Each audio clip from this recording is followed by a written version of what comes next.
शत्रुघ्न समन्विताय राम परिवाराय नमो नमः। वीर हनुमते नमः। पगे लगी जाओ प्रातः स्मरण पूर्वक।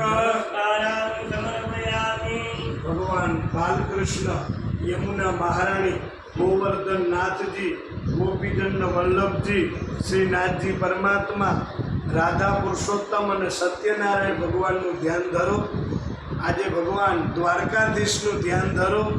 આજે એકાદશી, આજના દિવસે કર્મ કરવાથી અક્ષય પુણ્ય, આજે વિશેષ ફળની પ્રાપ્તિ થાય અને એકાદશી ભગવાન હરિને બહુ પ્રિય છે। તો બાલકૃષ્ણની પ્રાર્થના કરજો। દ્વારકાધીશ અમારી આ ભૂમિની અંદર અહીંયા ભગવાન નારાયણ તમારું સુદર્શન ચક્રથી અમારા મકાનની કાયમ રક્ષા થાય, અમારા નવા ઘરની રક્ષા થાય અને આકાશમાં સૂર્ય ચંદ્ર છે ને ત્યાં સુધી અમારું મકાન અવિચળ રહીએ એવી ભગવાન દ્વારકા